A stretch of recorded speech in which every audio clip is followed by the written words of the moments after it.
Radio Red de RCN. Grandes audiencias en la hora de la verdad, al oído.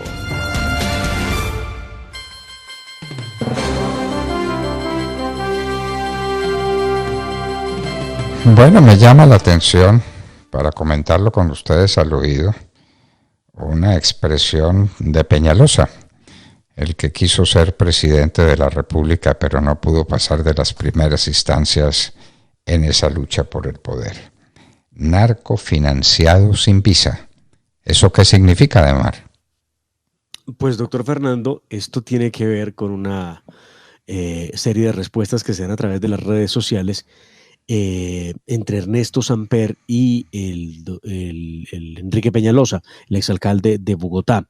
A través de su cuenta de Twitter, Peñalosa no pasó por alto un comentario que le hizo el expresidente Samper, que habla de documentos que le entregó la empresa Metro de Bogotá sobre los avances del proyecto y que Angélica Lozano, la esposa de Claudia López, le pide que publique.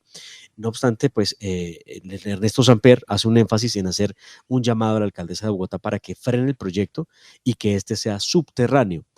Entonces escribió lo siguiente en la red social: Angélica Lozano me pide que publique los documentos sobre el avance del metro elevado, los cuales me envió Metro de Bogotá y deben ser de público conocimiento.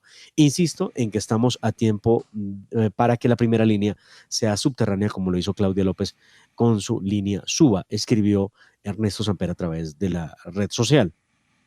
Ante esto, Peñalosa arremetió duro contra el expresidente y empezó diciéndole: narcofinanciado sin visa, además de agregar que durante su alcaldía y gobierno de Samper le fueron negados los recursos para la construcción del proyecto. Entonces escribió lo siguiente: ahora el narcofinanciado sin visa, que le hizo conejo a Bogotá y no nos dio los recursos para el metro en su gobierno, probablemente los necesitaba para comprar su exoneración en la comisión de acusaciones de Heine Mogollón, etcétera. Cierro paréntesis. También es experto en estos temas. Y se va pues con tremendo vaciada a Samper, quien se está metiendo ahora para opinar y pensar, hablar del metro. Evidentemente, Samper está del lado de la idea de un metro subterráneo, como lo propuso Gustavo Petro. Bueno, y como todo el mundo aquí ha opinado del metro, entonces le dio por opinar también a él, hablando de unos estudios que tiene, y esto no le gustó, obviamente, al alcalde Peñalosa, que dijo a él no lo apoyó cuando fue presidente en su alcaldía. Entonces, pues tremenda polémica y dura polémica. Esto de narcofinanciado sin visa es muy fuerte. Muy fuerte, es la verdad. El expresidente Samper no tiene visa para entrar a los Estados Unidos. No la tiene. De manera pues que en eso estamos. Yo le dije que a este propósito estudiáramos si Álvaro Leiva tiene visa para los Estados Unidos o si no la tiene. Pues hemos estado averiguando, doctor Fernando, y no nos han confirmado que no la tenga. No nos han confirmado que no la tenga. Pero tampoco nos han podido confirmar que la tiene. Pues es que es tan fácil. Es abrir el pasaporte y mostrar la página correspondiente. Eso es todo. Creería uno que no se expondrían a un canciller que no tiene visa, ¿no?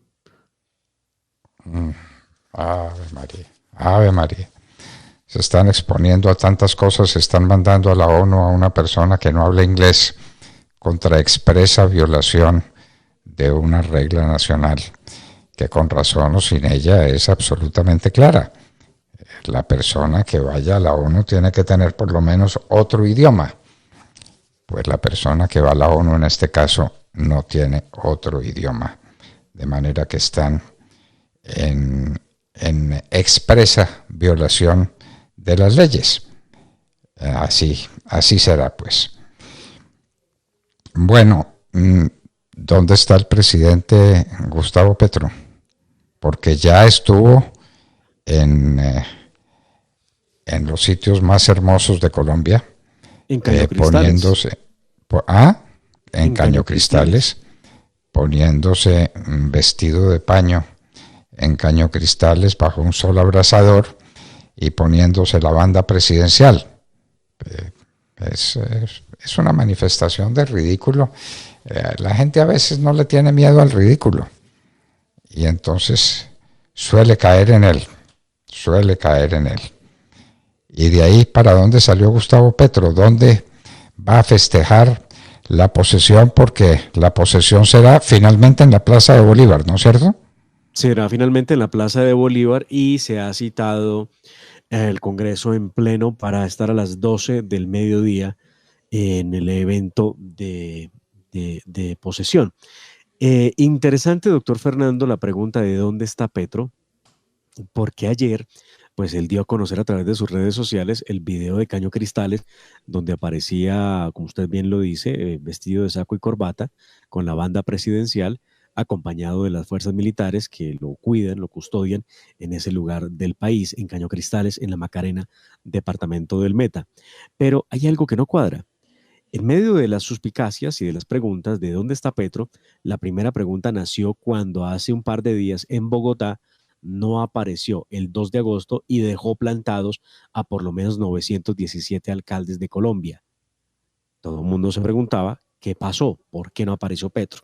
Las versiones circularon, algunos dijeron que estaba indispuesto, otros inclusive se atrevieron a decir que estaba seguramente emparrandado y que no había podido llegar al evento de los alcaldes, pero su equipo publicó los videos de lo que es su viaje por Caño Cristales, haciendo creer o tratando de llevar el convencimiento de que Petro no asistió a la posesión de los alcaldes porque estaba haciéndose fotografías en la Macarena Meta. Pues muy bien, se ha averiguado a fondo cuándo fue ese viaje de la Macarena con el que tratan de justificar desde el equipo de prensa de Petro la ausencia, y se logró establecer que ese viaje no fue el 2 de agosto, ni cosa por el estilo. Ese viaje fue el 17 de julio. Han pasado más de 15 días desde que apareció Gustavo Petro o tuvo presencia en algún evento público, pues, y la gente lo vio. Esto se corroboró inclusive con parques nacionales para entender si realmente había o no viajado Gustavo Petro el 2 y 3 de agosto a Caño Cristales. Porque lo que pone ayer Gustavo Petro en su cuenta de Twitter es preparando la imagen oficial en la serranía de la Macarena, la inmensidad de la biodiversidad y sus climas, la magia de Colombia, potencia mundial de la vida. Cuando usted analiza el trino de Petro, preparando la imagen oficial en la serranía de la Macarena, está indicando que a las 8 de la mañana del 4 de agosto se encontraba en la serranía de la Macarena, pero no, se corroboró, se recogieron evidencias de que el mandatario electo estuvo en Caño Cristales para realizar esa grabación sobre la transición de mando presidencial el 17 de julio y no el 2 y 3 de agosto, como lo dio a entender en sus redes sociales. ¿Cuál es el misterio?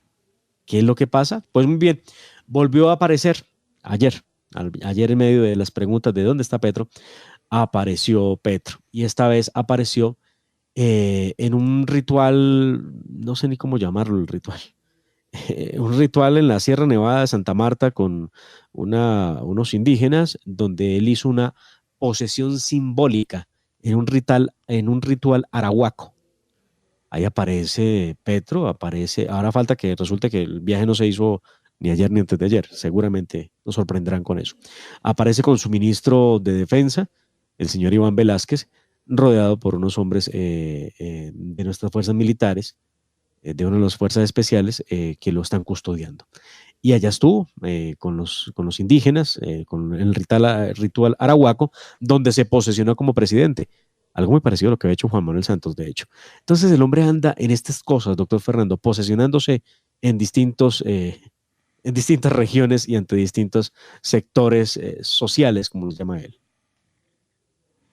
Bueno, varias posesiones, y debía estar dedicado a estudiar los problemas nacionales, a revisarlos y a ver qué va a hacer el 7 de agosto cuando ya no tenga disculpa. Bueno, la disculpa del 7 de agosto va a ser la fiesta, ¿no?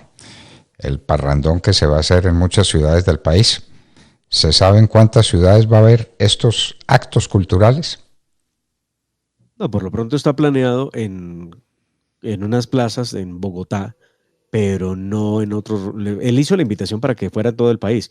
No sé cuáles alcaldes o cuántos alcaldes vayan a decidir armar fiestón. No tenemos información de quienes han confirmado que lo harán de esa manera. Claudia López, de hecho, ha publicado una propaganda en distintos paradores de los buses, donde invita a la gente a que vaya a las distintas plazas públicas a festejar la llegada del cambio. Ella ha dicho que esto es un evento de orden nacional y que por esa misma razón se puede publicar utilizando recursos del distrito para poder invitar a la posesión de Gustavo Petro. No quedo muy convencido de la respuesta, pero bueno, eso es lo que dice ella. Que no es a la posesión de Gustavo Petro, sino a unos actos culturales, y los llaman ferias y fiestas en distintos lugares. Pero eso no estaba previsto solamente para Bogotá, de Mar. Estaba previsto para muchas ciudades del país. Petro quería que fuera un acontecimiento nacional, con repercusión nacional, con artistas en todas partes, una gran fiesta, una gran celebración, de manera que usted me sorprende diciéndome que va solamente a Bogotá.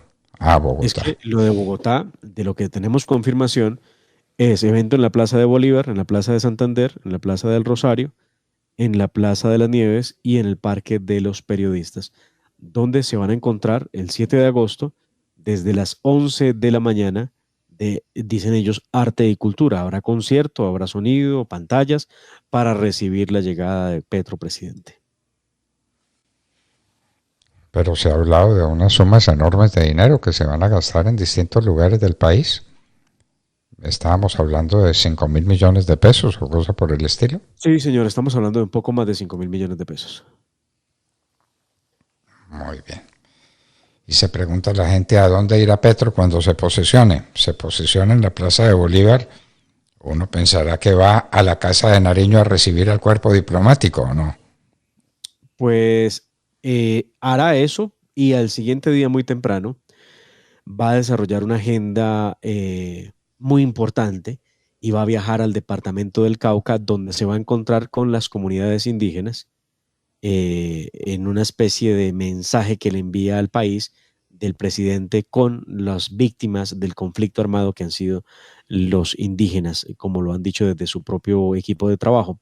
Se tiene previsto que inclusive Francia Márquez debe estar yendo al Cauca antes de la posesión presidencial. Vamos a ver en qué momento. Esto tendrá que ser mañana, obviamente. No habrá otro momento para hacerlo. En el Cauca pues va a enviar el mensaje y se posesionará ante también los indígenas del Cauca.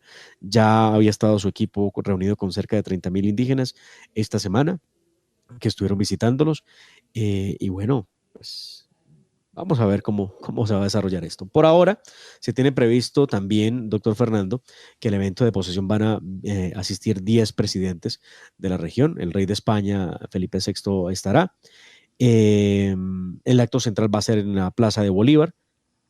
Se dice que habrá al menos 70 actos culturales en distintas zonas de Bogotá, porque lo que ha dicho Gustavo Petro, el 7 de agosto se abren las puertas de la Casa de Nariño para que entre el pueblo.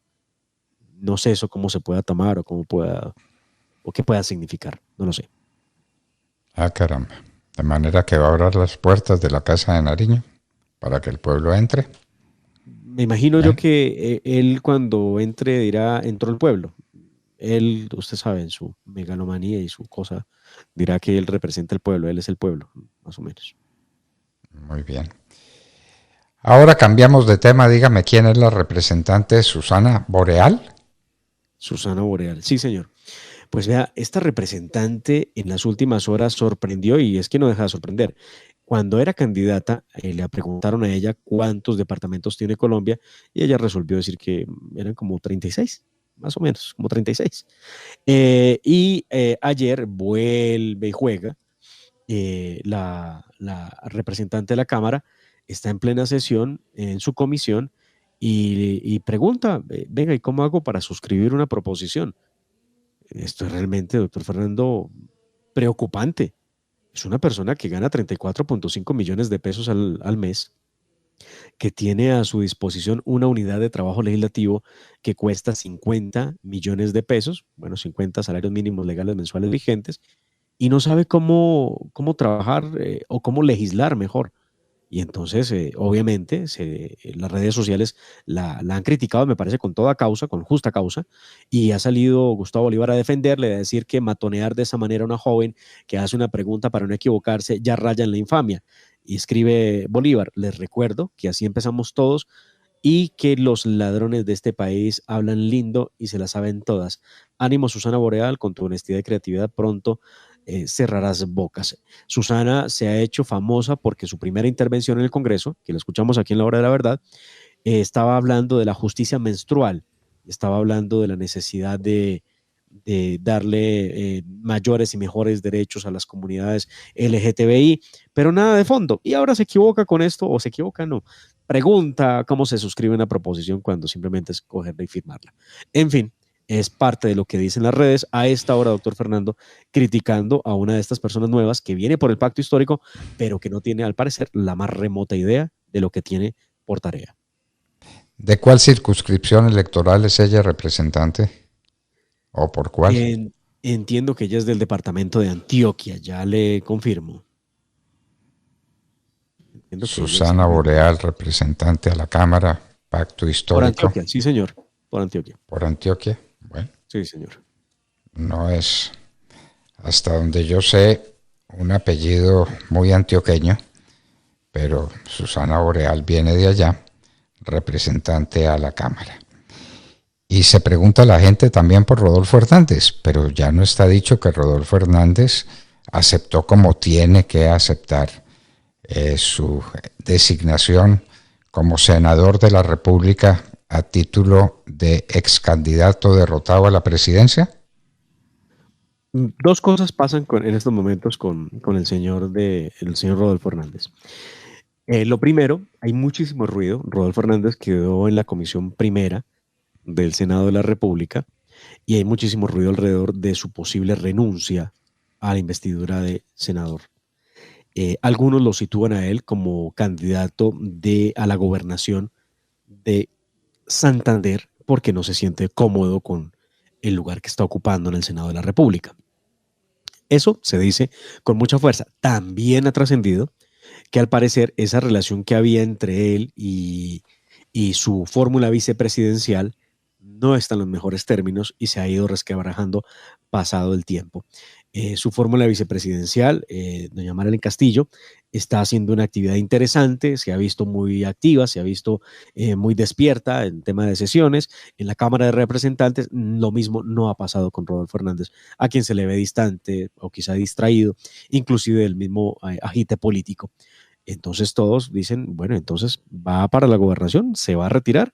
Pues está por verse, doctor Fernando. Vamos a ver qué decisión toma entrada la próxima semana, porque realmente estas semanas, desde el 20 de julio, han sido como de precalentamiento, ¿no? Realmente aquí no ha habido mayor movimiento en el Congreso de la República. Veremos ese movimiento con mucha más fuerza a partir de la próxima semana, a partir del 9 de agosto, cuando se citaron las plenarias de Cámara y Senado, entre otras cosas, para definir el tema de la lista de los elegibles y poder empezar a hablar de las votaciones para elegir Contralor General de la República. Gustavo Petro ha venido mencionando desde hace rato a varios de los ministros que lo acompañarán. El ministro de Educación, por ejemplo, que quiere adoctrinar a los niños de Colombia con el informe El Padre de Ru. El ministro de Defensa, que es uno de los últimos nombrados, la ministra de Cultura, la ministra de Salud. Varios ministros han sido designados, pero le quedan varios, le quedan como 7 tal vez. Pues a Gustavo Petro todavía le quedan 10 ministerios, doctor Fernando, por llenar. Todavía le falta Interior, Justicia, Transporte, Trabajo, Comercio, Turismo, Minas, Vivienda, Ciencia y Tecnología, Deporte y el Ministerio de las Tecnologías. 10 ministros. Esto va a ser muy difícil, doctor Fernando, porque no escuchamos voces. Es un poco preocupante a estas alturas, cuando faltan 2 días para que se posesione el próximo presidente de Colombia, no se conoce el nombre de los demás ministros. Lo que hay sí es una cantidad de intrigas alrededor de quién puede llegar a ser el ministro. Por el lado del Partido Liberal, se dice que están pidiendo el Ministerio de Vivienda. Vamos a ver qué se dé. Por el lado del partido de la U, están buscando o Ministerio de Justicia o Ministerio de Minas y Energía. Por el lado de Cambio Radical, que ha entrado al lado de los liberales, pues están diciendo, un momento, aquí debería la vivienda ser de cambio radical, y ahí hay muchas razones. El doctor Germán Vargas Lleras ha estado muy presente en ese ministerio desde hace muchos años, desde que fue ministro, de hecho. Del lado de Alianza Verde, algunos están buscando también que se anuncie cuál nombramiento va a ser y en qué ministerio. El caso es que Petro es la hora que es, doctor Fernando, y no dice todavía a quiénes más va a ubicar en los ministerios. En el lado de justicia sigue sonando el nombre de Guillermo Reyes, quien sería ficha del Partido Conservador para poder ocupar esa cartera. Pero aquí no hay nada. Guillermo Reyes. Sí, fue viceministro de Justicia en algún momento. Bueno, muy bien. De manera pues que ni eso siquiera tenemos. No tenemos gabinete designado, no sabemos quiénes van a llegar a la Plaza de Bolívar a ocupar ese cargo ni qué harán después, porque lo que sigue después está por verse. Lo que pasa siempre es que va el presidente a la Casa de Nariño a recibir el saludo del cuerpo diplomático, embajador por embajador pasa, lo saluda respetuosamente y se hace un acto que por lo menos en la época del presidente Álvaro Uribe Vélez era supremamente austero, con juguitos, mientras el presidente se prepara para las duras jornadas de trabajo que tendrá que desarrollar a partir del día siguiente. Aquí no se sabe nada, ¿no? Porque como habrá ferias y fiestas, que ahora pues se dice que eso es un acontecimiento nacional, pues siempre lo ha sido. Siempre lo ha sido la posesión del presidente de la República, siempre lo ha sido. Y bueno, ¿qué hay de las misas y de las iglesias en el centro histórico de Bogotá? ¿Se sabe algo o finalmente no habrá misas? Pues, doctor Fernando, ayer estuve revisando por lo menos la Plaza de Bolívar, la Catedral Primada. Uno dice no habrá manera de que haya un acto religioso por los cerramientos y los temas de seguridad para la procesión presidencial. Bueno, pero San Francisco, la Tercera, todas las iglesias del centro histórico. Sí, hay distintos cordones de seguridad en el centro histórico, doctor Fernando, que pudiera afectar el acceso de los ciudadanos a esos lugares. Pero no entiendo cómo pretende llenar la Plaza de Bolívar y al mismo tiempo impiden la realización de las misas. No me cuadra, porque a fin de cuentas es la ciudadanía la que va a hacer uso de la Plaza de Bolívar y de los alrededores del centro histórico. No sé, no me cuadra, pero sí, la versión existe. Ayer la leí en redes sociales de gente que se quejaba porque no iba a poder haber misa en el centro histórico por cuenta de la posesión de Gustavo Petro. Pero nada confirmado. Y que eso se lo habían comunicado ya a los sacerdotes de las distintas parroquias, de manera que no podrán decir misa ese día porque se está posesionando el presidente Petro. Eso no se había planteado nunca, porque nunca se había planteado la posesión del presidente como un jolgorio, como un acto cultural, dice Claudia López, es decir, ferias y fiestas en muchos lugares de la ciudad de Bogotá. Vamos a ver eso cómo funciona y qué es lo que tiene que ver con la posesión del presidente Petro, que será a las 3 de la tarde, ¿no? Desde el mediodía están citados, pero se supone que el acto central será a 3 de la tarde, se supone. Desde el mediodía están citados en el Congreso de la República los legisladores. ¿Y qué harán entre tanto? ¿Será que habrá concierto? Me imagino, ¿no? Pues es que como esto es tan diferente, doctor Fernando. Esto es un acto cultural. Hablando de cosas culturales, hay algo que no entiendo. Yo la verdad no recuerdo. No sé, de pronto usted sí lo deberá saber, doctor Fernando. Aparece en la agenda del presidente electo un evento de condecoración hoy a las 12 del mediodía. Y lo condecoraría en la presidencia de la República. ¿El presidente saliente condecora al presidente entrante?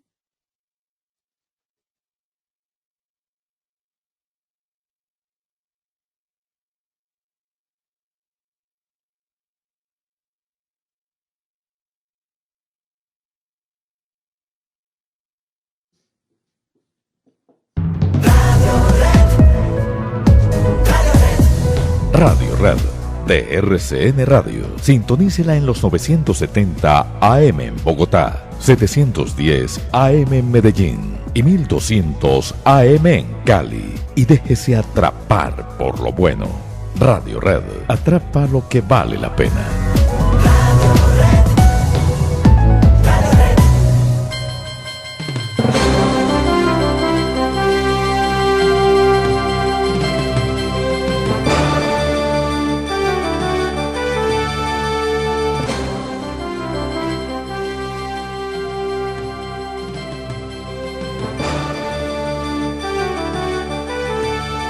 Bueno, le preguntaba, doctor Fernando, si era normal, si usted lo recuerda, en algún momento, que el presidente saliente tenga que condecorar o sea parte del protocolo al presidente entrante.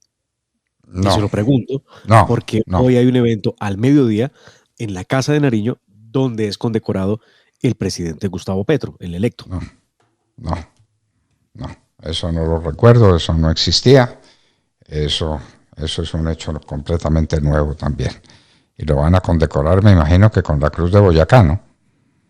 Supondría uno. Sí, quedo igual que usted. Bueno. Lo he rebuscado, he mirado esto a qué obedece o qué tipo de condecoraciones, no encuentro la razón, pero el caso es que aparece en la agenda. No sé si esto... No puede ser un error que aparezca en la agenda. Ya veremos de qué se trata esto de la condecoración del mediodía del presidente Iván Duque al presidente Petro, o de qué se trata. Bueno, y le quiero contar que en los Estados Unidos se está cumpliendo un acto muy importante, que es la Conferencia de Acción Política y Conservadora en Texas. Los partidos conservadores, pues que son varios, pero el epicentro es el conservatismo. El conservatismo en los Estados Unidos está listo y nosotros hemos invitado a una persona que está allá, que está viviendo ese acto y que esperamos que en muy breves minutos nos acompañe la senadora por el Centro Democrático María Fernanda Cabal, que por supuesto estando en Texas no va a estar en la posesión de Gustavo Petro, pero eso no tiene importancia. Lo que tiene importancia es la gran conferencia de acción política y conservadora en Texas, en los Estados Unidos, que se está cumpliendo en estos días, en este fin de semana. Es un acto supremamente importante y María Fernanda Cabal nos contestará porque ella es una invitada especial de grupos conservadores, grupos políticos conservadores en los Estados Unidos. No la tenemos al aire todavía. Esperamos en unos minutos estar con la senadora María Fernanda Cabal para que nos diga desde los Estados Unidos cómo es esta conferencia de acción pública conservadora que se celebra en Texas, en el estado de Texas, en pleno verano, seguro bajo un sol abrasador, pero en medio de circunstancias climáticas muy cambiantes y muy difíciles. De manera que esperamos a la senadora María Fernanda Cabal. Yo no sé que haya otros senadores que estén invitados al exterior a reuniones de tanta significación. Fernando, aquí está la senadora María Fernanda Cabal con nosotros. Muy bien, senadora María Fernanda Cabal, muy buenos días. Muy buenos días, doctor Londoño, qué gusto saludarlo. En este momento usted en la hora de la verdad y a toda su audiencia. Yo estoy en Dallas, Texas, atendiendo el Congreso Conservador. Bueno, y cuéntenos, ¿en qué consiste ese Congreso Conservador? ¿Cómo se ha desarrollado? ¿Y qué vendrá? Suponemos que el día de hoy, el fin de semana, serán los actos más importantes de ese Congreso Conservador. Claro que sí. Esto existe ya hace unos años, especialmente se ha desarrollado en la ciudad de Washington. Multitudinario, llegan unas 15,000 personas